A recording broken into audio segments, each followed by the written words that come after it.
Hello, everyone. Welcome back to the podcast. I'm Adrian Lloyd. This is just my stupid opinion. I wanted to start off today by thanking Tom Binnz for having me on his live stream yesterday. It was a good time. We ended up talking a little bit of, we started off talking about the FISA memo that recently came out. And then we moved on to a few different subjects. We talked about some of the problems, similar problems facing both of our countries today.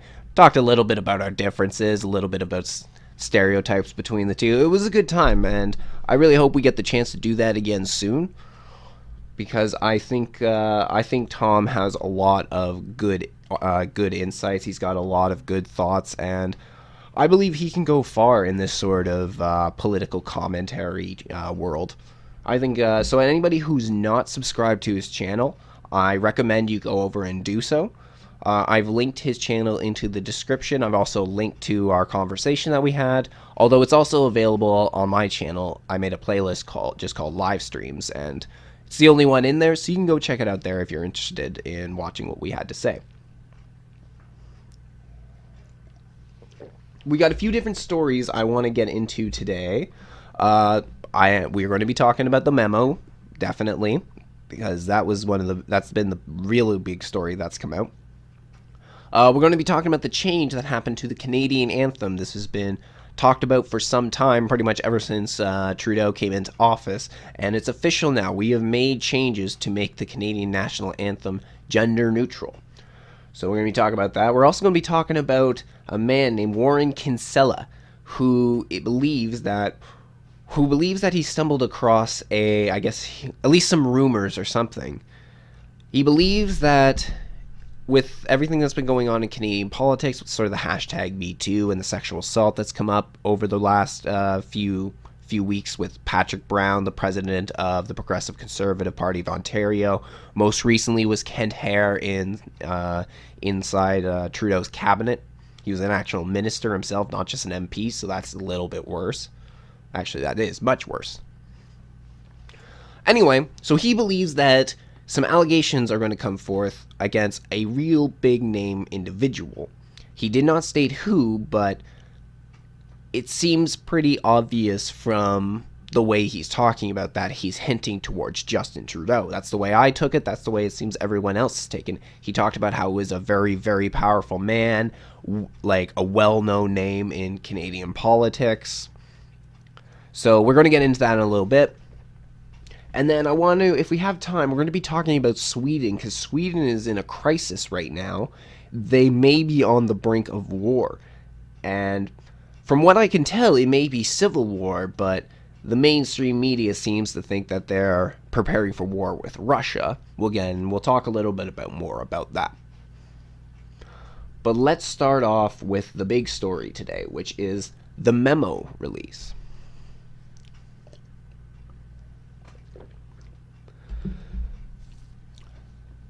So for the last few weeks, there had been a hashtag trending on Twitter, release the memo. This was due to the FISA memo, which was supposed to be damaging and in indicting, sorry, I couldn't get that word out for a second. It was supposed to be damaging in indicting Barack Obama and the Democrats in willingly using surveillance technology against against people working for Trump in order to try and undermine his presidential election. So when the memo came out, we all got our chance to read it. I ended up reading it last night. And in my opinion, it is damaging. However, many are trying to run damage control right now.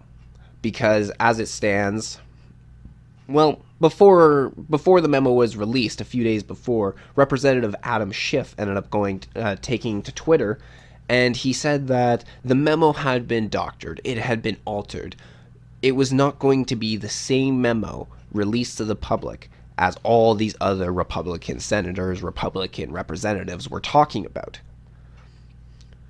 And then it came up that these changes, these doctorings, as Adam Schiff put it, it turns out that they were changes. I think 2 of the changes were made by the FBI due to accuracy. It was a request they made some changes due to accuracy. And then on top of that, the Democrats also made a recommendation for a change based on accuracy. But the way that Adam Schiff came out and talked about it, he was making it sound like the Republicans were the ones trying to doctor it. But that doesn't seem to be the case. And then the memo got released.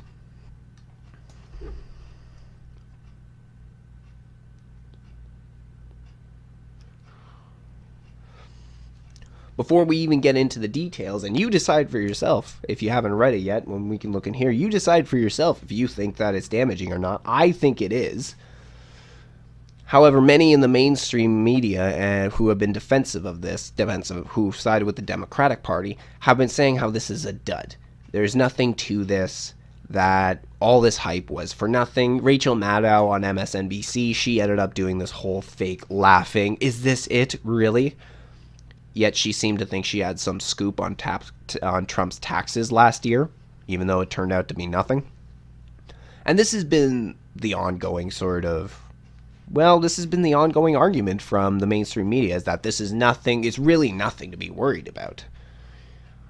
It just sounds to me like they're trying to do your thinking for you. In fact, Huffington Post actually tried to do my thinking for me.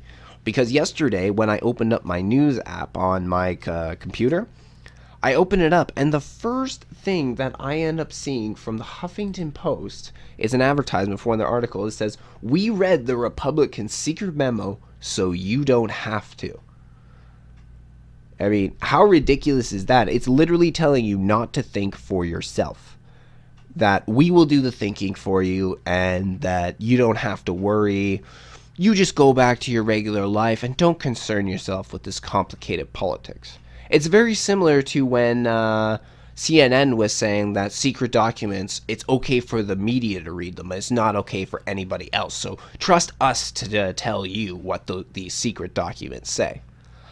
I find that lately I'm sure many will agree with me, that there's been a ramping up of this sort of talk, that there's been a ramping up of, well, we'll do the investigation for you, we'll do the thinking for you, and we'll report to you what's going on. Don't worry about it.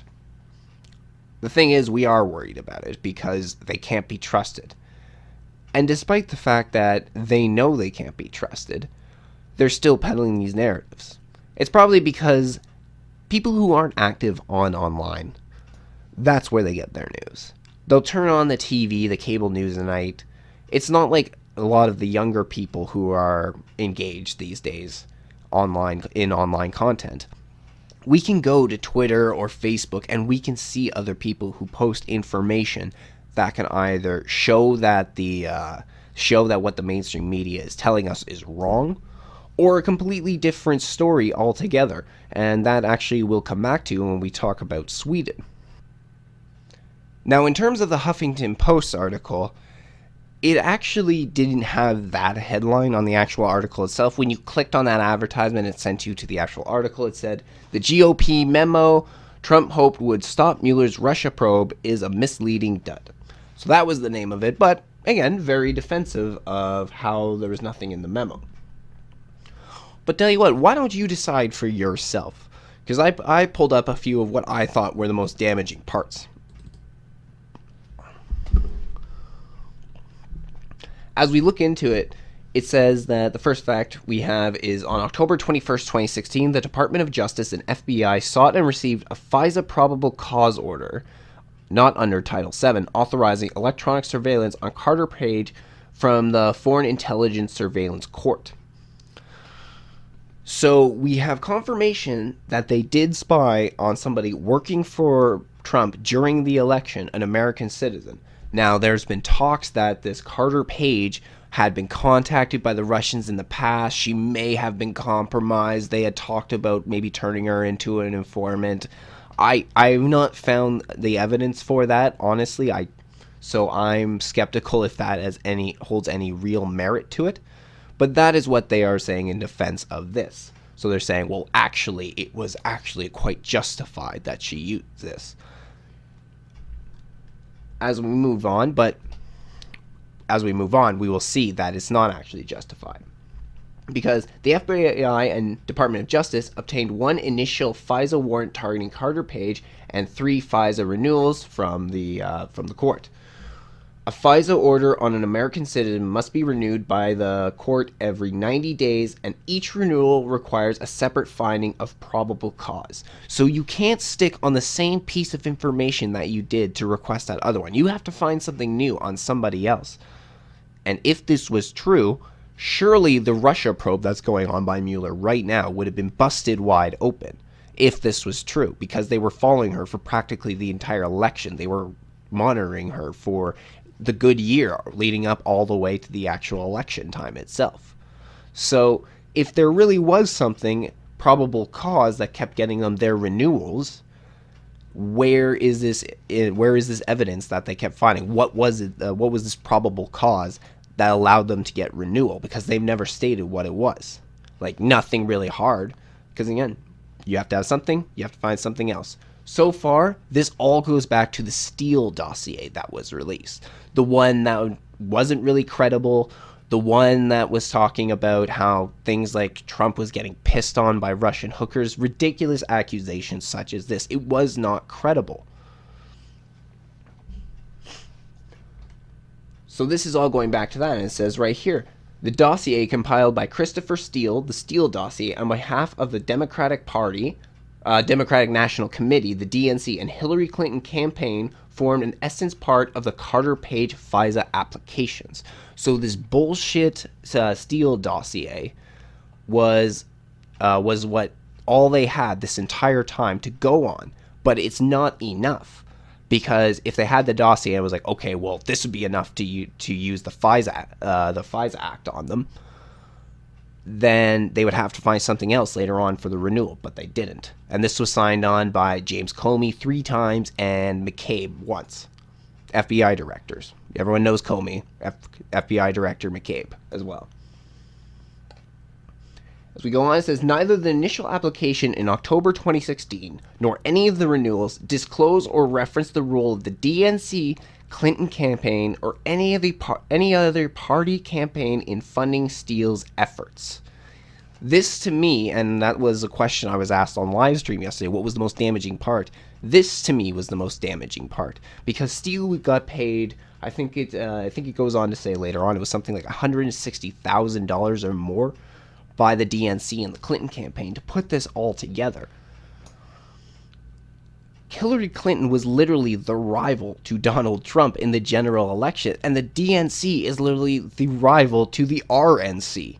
This should have been huge problems right here, because if there was an actual collusion, then there would have probably been a more bipartisan joint operation between Republicans and Democrats. But this has been a strictly Democratic talking point. And I have an idea as to why. After reading this memo, I think I've come to an idea of why, and I'll say that at the end. We go on, it says, the Carter Page FISA application also cited extensively a September 23, 2016 Yahoo News article by Michael Isikoff, which focuses on Page's July 2016 trip to Moscow. This article does not corroborate the Steele dossier because it is derived from information leaked by Steele himself to Yahoo News. Yeah. So he's using himself as the reference. That would be like me using myself as a reference. And besides, Yahoo News? Yahoo News? You can't do better than Yahoo News? Come on. Even some of the bigger outlets out there that we have problems with, you would still be more respectable to go on and talk to them.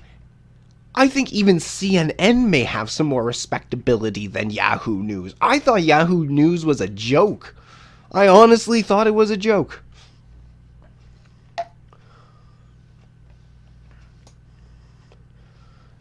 And as we move on, though, it says that Steele has admitted in British court filings that he met with Yahoo News and several other outlets in September 2016 at the direction of Fusion GPS. Fusion GPS has been in the center of this whole thing right from the get-go. Steele was suspended and then terminated as an FBI source for what the FBI defines as the most serious of violations, an unauthorized disclosure to the media of his relationship with FBI in an October 30th, 2016 Mother Jones article by David Korn. Steele should have been terminated for his previous undisclosed contact with Yahoo and other outlets in September, before the Page application was submitted to the Foreign Intelligence Surveillance Court in October. But Steele improperly concealed from and lied to the FBI about those contacts. And as I stated a little bit earlier, that memo also went on to explain about how James Comey signed 3 of these renewals, and then I think it's Andrew McCabe, the FBI director that came in after Comey, he signed on 1 of these renewals of Carter Page for surveillance. So what Comey had to say on it, because he tweeted out about it, is, "That's it. Dishonest and misleading memo wrecked the House Intel Committee, destroyed trust with intelligence community, damaged relationships with FISA court, and inexcusably exposes classified investigation to an American citizen. For what? DOJ and FBI must keep doing their jobs."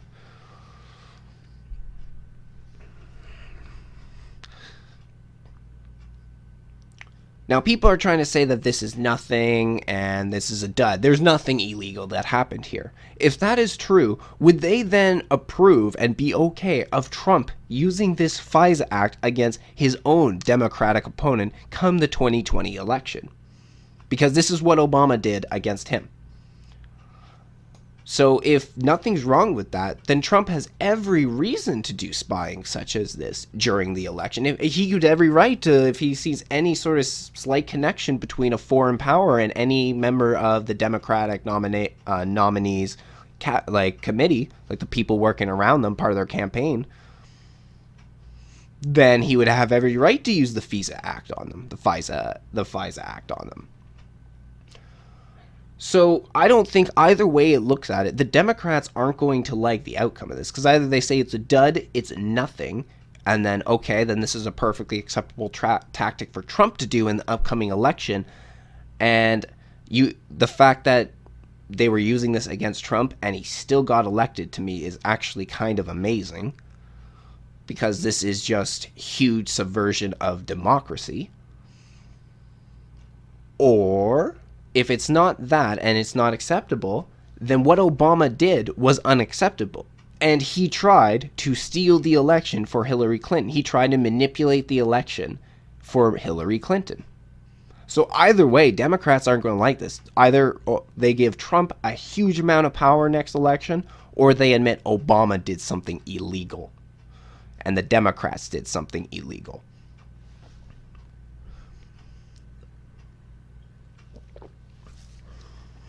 The other thing is, too, is why people say, for instance, the guy who put the Steele dossier together, he said that they say he didn't disclose that he was being paid by the DNC and Hillary Clinton. But let's not forget that the DNC and Hillary Clinton stole the election, the Democratic nominee, from Bernie Sanders. So they've proven that they're willing to subvert democracy before. And now they're making the claim that Trump is trying to subvert democracy. As I read through this memo and I started sort of analyzing everything that's been going on over the last year and over what happened with the release of the memo, it really started to become a lot clearer to me. I'm sure some people have already figured it out. But one thing that I kind of put together while reading this, because the hashtag release the memo, the other thing that's been going on is the mainstream media have been saying this is getting pushed by Russian bots. Russian bots are the ones that are tweeting out hashtag release the memo. Except all Americans from all walks of life are tweeting it out. Hashtag release the memo. I tweeted out hashtag release the memo. Analytics were released from Twitter about hashtag release the memo, and it showed that 99% of the tweets were coming from America. And when you read this and you have the proof in your hand of subversion of democracy, we already had some of it with what Hillary Clinton did during the Democratic nominee race. Now we have confirmation that they were also using against their opponent in order to manipulate the general election. So the Democrats tried to steal the 2016 election. They tried to commit voter fraud. But they broke the law by doing this. And that's why, so fast after Trump was elected, everyone was coming out blaming Russia. Why we've had this Russia probe. Why it's Russia, Russia, Russia, Russia. Because they were the ones who actually broke the law and tried to steal the election. So they tried to pin this on Trump. And the best way they could think of it was connecting him to Russia, especially because he had in the past at least spoken a little more sympathetic about Russia and Putin than other people did. And besides, I'm much more worried about Chinese hackers than I am about Russian hackers. So everything that's been going on over the last year has just been a sleight of hand from the Democratic Party. It's just been them trying to shift the blame from themselves onto a candidate they hate in an effort to impeach him.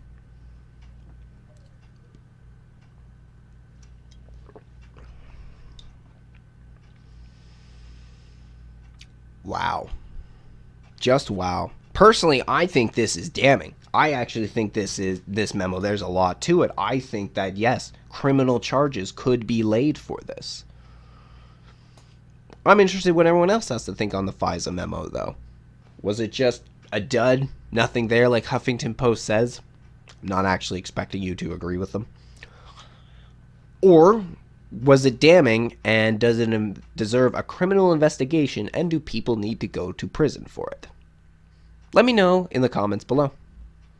And before we move on to talking about the Canadian National Anthem, one thing actually I want to talk a little bit about Sweden. We're just going to cover it real quickly, is that Sweden is on the brink of war. Their government has been handed out millions of pamphlets to its citizens about what to do should they go to war. And it's been misleading, though, when you try and find information about it. What's really the cause of this war that they're preparing for? Well, when I looked up an article from the New York Post, it was telling me that it had to do with the moves that Russia was making in Europe recently. That some aggressive moves were putting Sweden in, making them feel unsafe, and therefore they're amassing their troops, doing war game drills, and preparing for a possible war with Russia. Except, when you go to the more local sources, that's not the story you're hearing. The one thing that gets left out, I've noticed, at least from the New York Post article that I read, was the fact that the Prime Minister said that he was prepared to send the military into the Muslim no-go zones in order to combat gang violence. That is an extremely different story than Sweden amassing against Russia. And the reason I believe that this is actually the case is because there's been statements made by the Swedish Prime Minister about this. On top of that, the local sources are saying that it is to combat gang violence, that he is thinking about sending the military into these Muslim no-go zones because it's gotten so bad. Murder, rape, and every other violent crime has just skyrocketed in those areas, especially against the locals. This, in my opinion, is a good example of propaganda. Because here we are having an official news source that's literally changing the story using lies of omission and even and changing the facts, just tweaking it a little bit in order to make the story go in a different direction. Yes, Russia is making aggressive moves in Europe, absolutely. And yes, I'm sure Sweden does have some concern about it, but this is not what's driving this call to arms right now in Sweden. In fact, just the other day, and if I manage to download it online, I'm going to post it.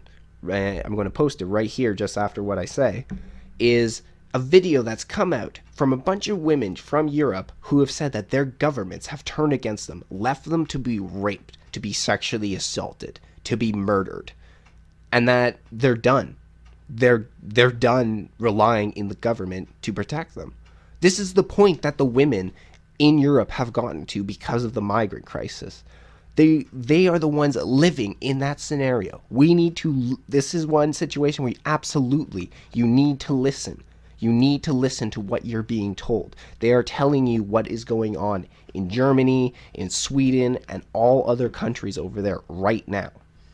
Wir sind nicht sicher, weil ihr uns nicht schützt. Weil ihr euch weigert, unsere Grenzen zu sichern. Weil ihr euch weigert zu kontrollieren, wer hereinkommt.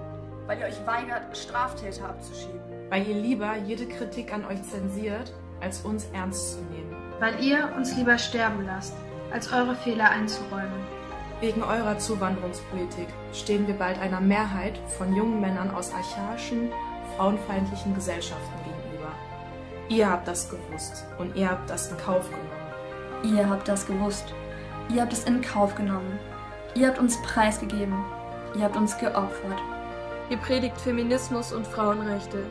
Dabei seid ihr die wahren Frauenfeinde. Wir sind die Erinnerung an die Opfer. Wir sind euer schlechtes Gewissen und wir suchen euch heim. Wir sind das, was ihr verdrängen wollt. Aber wir gehen nicht mehr weg. Wir sind kein Freiwild, keine Sklavinnen, keine Kriegsbeute und keine Kollateralschäden. Wir sind die Töchter Europas. Wir sind die Töchter Europas. Wir sind die Töchter Europas. Wir sind die Töchter Europas. Ihr erinnert uns an jede Vergewaltigte, Missbrauchte, Ermordete und Vergessene. Wir werden sie euch und allen ins Gedächtnis rufen. Wir haben lange genug geschwiegen. Jetzt beginnt unser Widerstand. Mütter, Frauen, Schwestern, Töchter Europas. Dieser Staat wird euch nicht schützen. Niemand weiß, wer von uns die Nächste ist. Nimm dein Schicksal selber in die Hand. Denn dein Name ist Mia. Dein Name ist Maria. Dein Name ist Ebba. Sie könnten du sein und du könntest sie sein. So kann es einfach nicht weitergehen. Pfefferspray und Taschenalarm gehören mittlerweile zur Grundausstattung der Handtasche europäischer Frauen. Abends joggen gehen ist für uns die gefährlichste Sportart geworden. Wir lassen uns das nicht länger bieten. Wir organisieren uns, wir wehren uns. Wir schlagen zurück. 120 Dezibel, das ist die Lautstärke eines handelsüblichen Taschenalarms, den viele europäische Frauen inzwischen bei sich tragen. 120 Dezibel ist der Name unserer Widerstandsinitiative von Frauen für Frauen. 120 Dezibel ist der wahre Aufschrei gegen die wahre Bedrohung für Frauen in Europa. That video gave me chills. When I watched that through, that literally gave me chills. That these were the point that the women were pushed to. That they had been left to be victims by their government in an effort to see more diverse, more progressive. How disgusting is that? It seems the more and more that progressivism is allowed to spread, it actually leaves the ones it's supposed to protect the most defenseless. It'll completely leave the citizens exposed, and they need to defend themselves. This is exactly what's happening right now in Germany, Sweden, and all those other countries, France, England.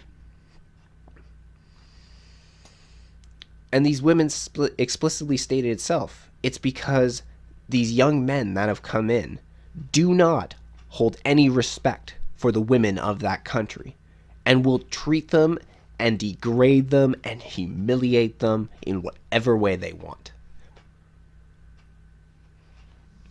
And yet,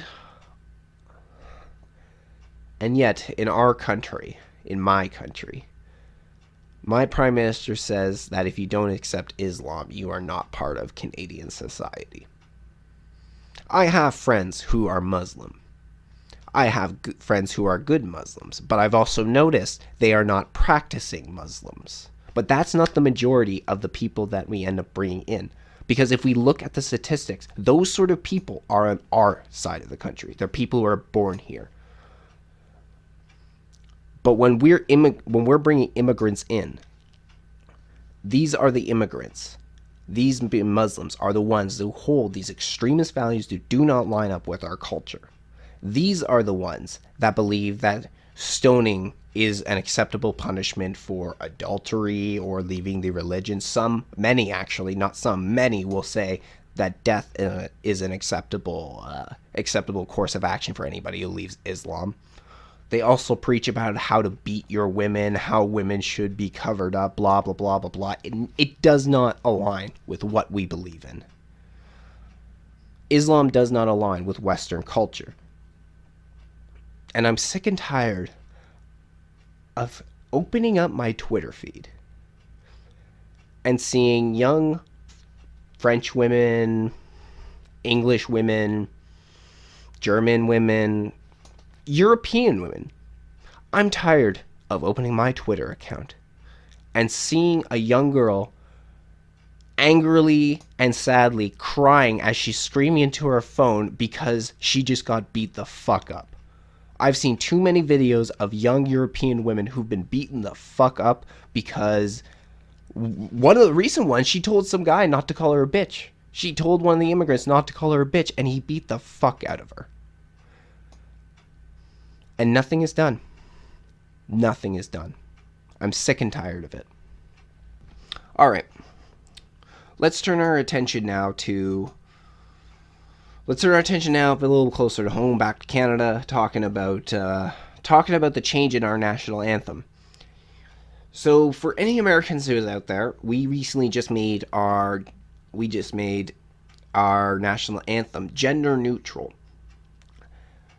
And as you can guess, ever since we did this, Canada has turned into a utopia. You know, there's no more gender conflict. Racism is gone. This solves all the issues. So we're doing perfect right now. Economy's doing great. It's been the butt of the joke of all Canadians. It's been the butt of the joke of the world. The changes that were made were 2 words. Because there's a line, as the Canadian anthem goes, it goes, I'm not going to sing it, but I'll tell you how it goes. It goes, "O Canada, our home and native land, true patriot love, in all thy sons command." They've changed the last line, so it says, "in all of us command." So that way it's not gender specific.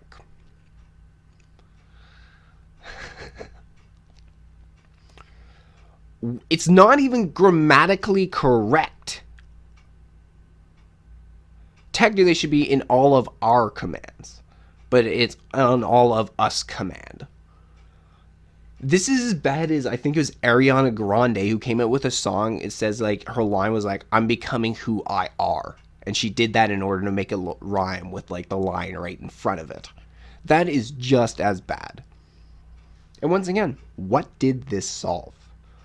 What is changing the Canadian anthem from "all thy sons command" to "all of us command"? How does that really make a difference? People say it makes it sound more inclusive. Honestly, who the fuck cared? It was our national anthem.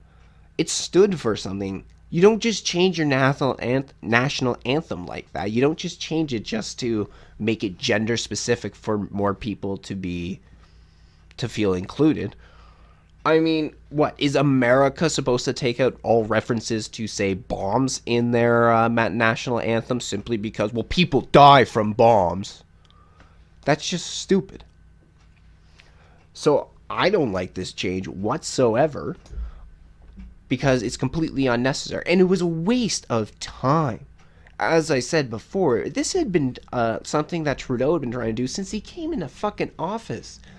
He spent the last goddamn 2 years trying to pass a fucking bill that changed 2 words in the national anthem.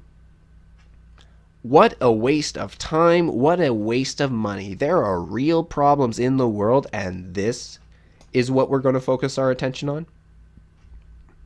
In fact, when I was on the live stream with Tom yesterday, we were joking about Trudeau. At one point he said, you know, what's going on in Canada? I gave him the fill-in, what's going on in Canada. And then he says, like, you know, like, well, from our perspective, you know, we kind of always saw Canadians as pussies. That actually doesn't surprise me. I could always kind of tell that was sort of the way Americans kind of viewed Canada from the way they've spoken before. But he says, like, but you guys were getting respect. No, we really were starting to respect you. Then you voted in Trudeau and all that respect went away. Yeah, exactly. That's exactly what happened. Every damn day, I am so happy I did not vote for Trudeau. Now, that being said, I don't know what sort of leader Tom Mulcair would have been, because that was who I took on that. Because he took the more centrist approach. But every day, I thank myself that I was not one of those people that voted in a Trudeau majority government. That I can be one of the people that turned around and said, fuck you. You were the problem. But the problem is that nobody actually really focuses too much on the real problems. For instance, we had a problem in Hollywood. We focused on that. We were starting to out actual predators, pedophiles, rapists. So we were doing good. Then we turned on ourselves. I don't know why I keep saying we, but when it came to this, then everything turned on itself. And it just became a shit show, and we started going after people that had nothing to do with sexual assault or harassment. It was just people that felt like they had been treated badly.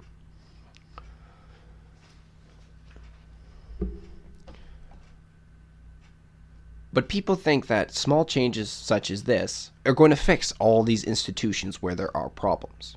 Sure, there are institutions with problems, but you're not doing anything to fix it this way. And a lot of times, I think what ends up happening in something like Hollywood, it's old culture. It's a culture that they have a sense of behavior that never dies. That's really what I think the problem is.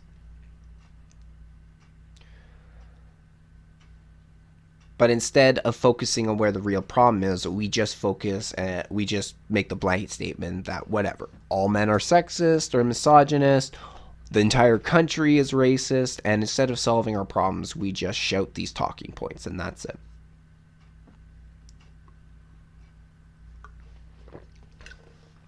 For me personally, when we're talking about this anthem, I'm just going to be singing it the exact way it's supposed to be. The way it was when it was created, the way it has been all these decades, I will be singing it that way. That was the way I was born on, and that's the way I'm going to use it. I think it's kind of sad that I could actually have a kid now who doesn't know the original Canadian anthem. That they'll grow up learning this stupid bullshit, progressive, everything's fair version.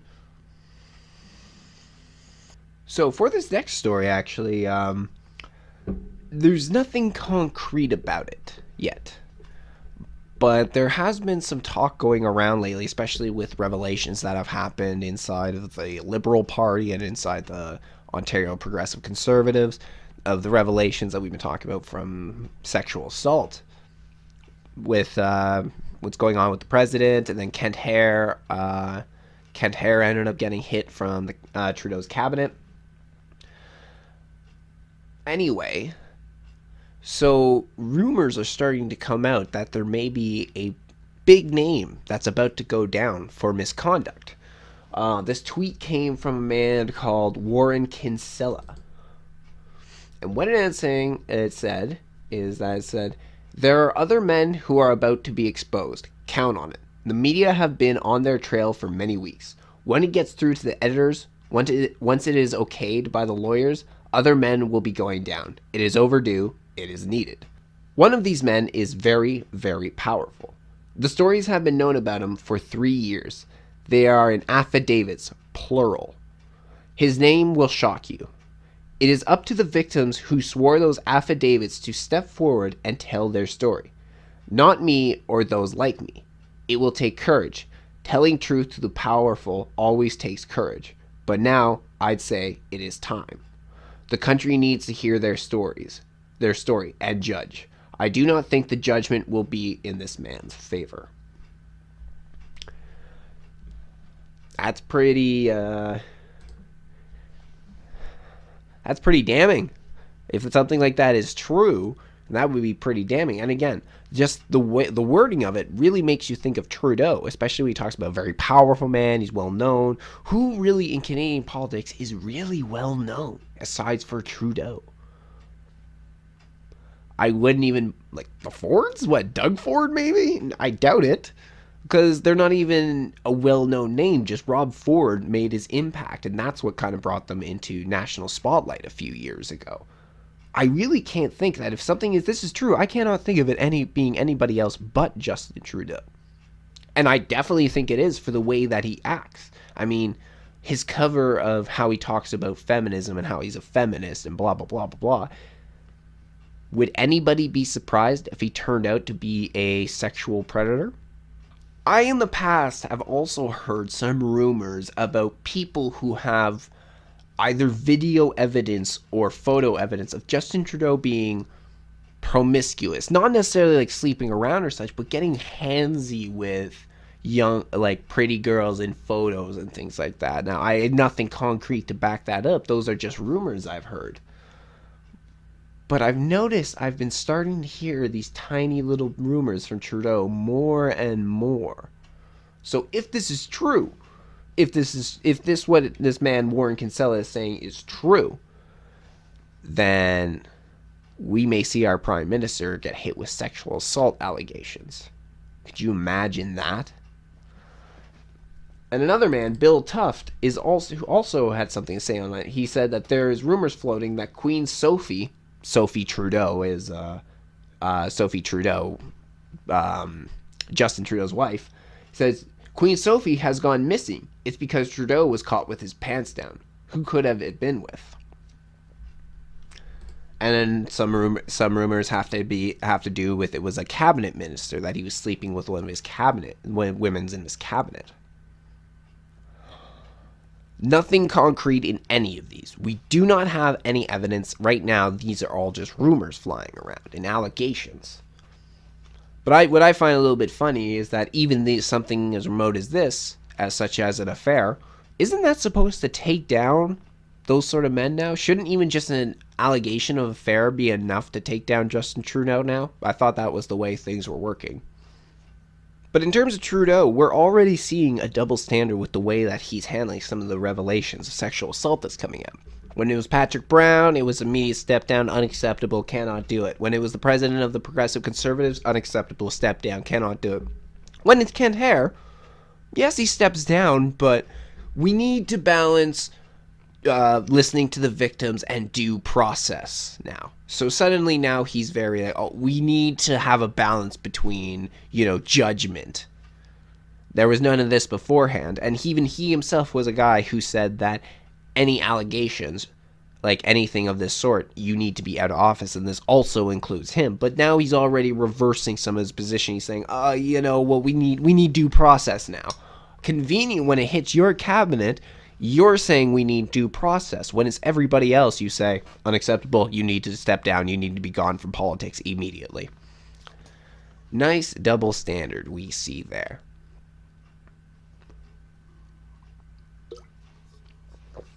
There was also one of the NDP MPs under Jagmeet Singh also had allegation of misconduct against him, and he was suspended as well.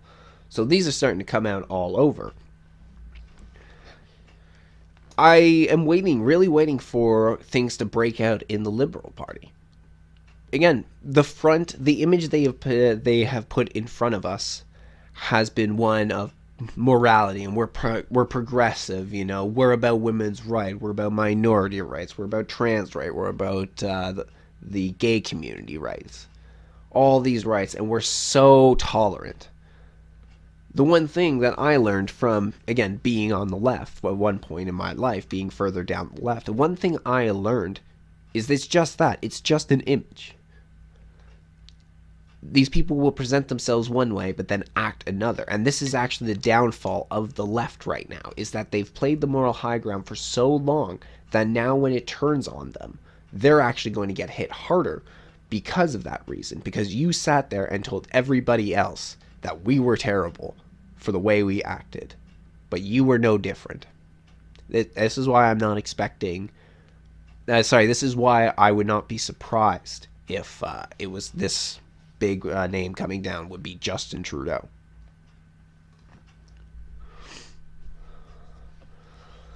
If it was, it would be a very interesting situation, because Trudeau was the first prime minister in history to break ethics laws, and he broke 4 of them all in one go.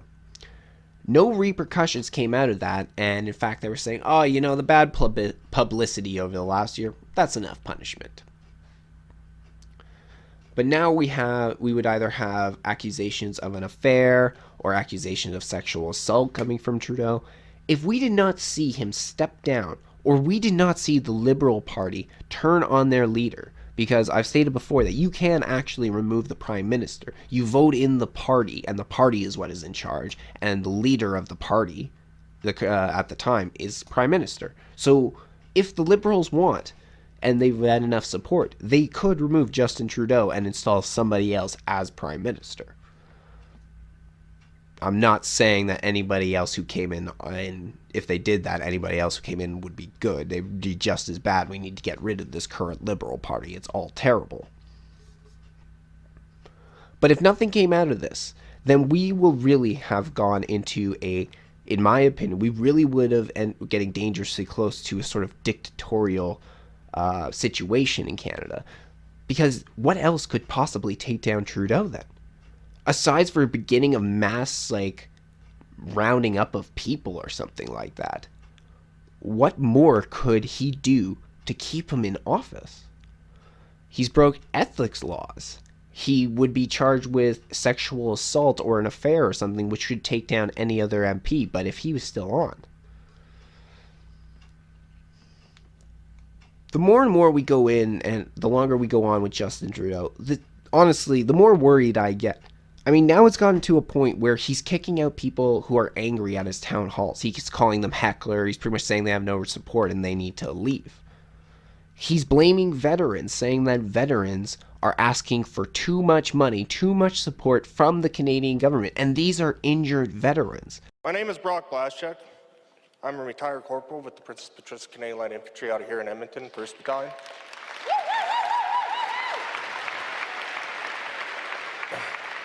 I served in the Canadian Armed Forces for 7 years.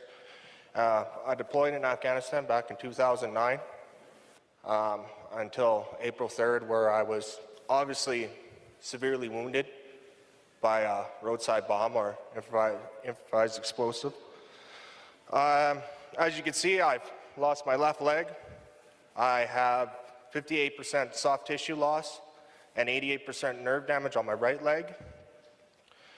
Back in August 24th, 2015, you made the promise, and I'll quote it here, "No veteran will be forced to fight their own government for the support and compensation they have earned."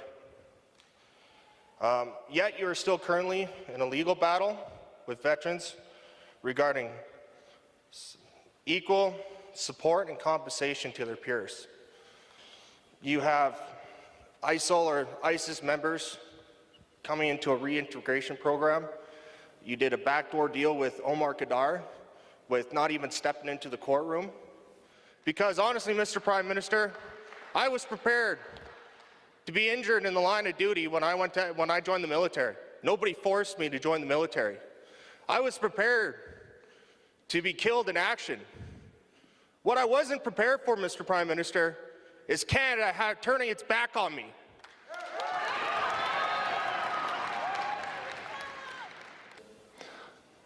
On a couple of elements you brought up.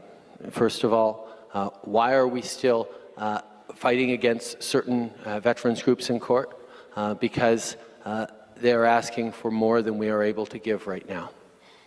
They are asking for more than we... Well, no, hang on. You're asking for honest answers. Meanwhile, we have enough money to throw away on Trudeau's cabinet or on convicted terrorists. There's enough public programs, government programs out there that we could cut and put that money into veterans affairs, but we don't. And Trudeau claims that they're just asking for too much. Our veterans, especially our injured veterans, are not asking for too much. They're asking to be treated, to be taken care of after they went out and gave a great sacrifice for our country. That's really not too much to ask. It was sad when the veteran says that he was prepared to be killed in combat and now he feels like his country has turned against him, that he's been betrayed by his country. That really saddens me. We've never treated our veterans particularly good to begin with. And to think that we're only treating them worse now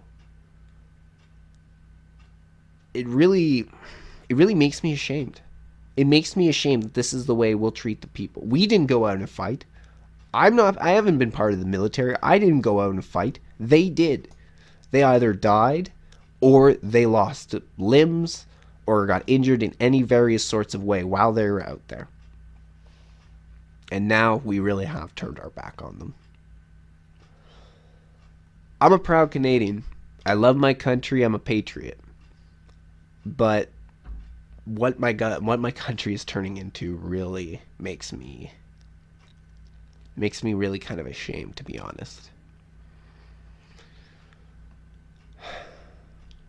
You know, the government has taken so much from us that I always think to myself, they can't possibly take any more.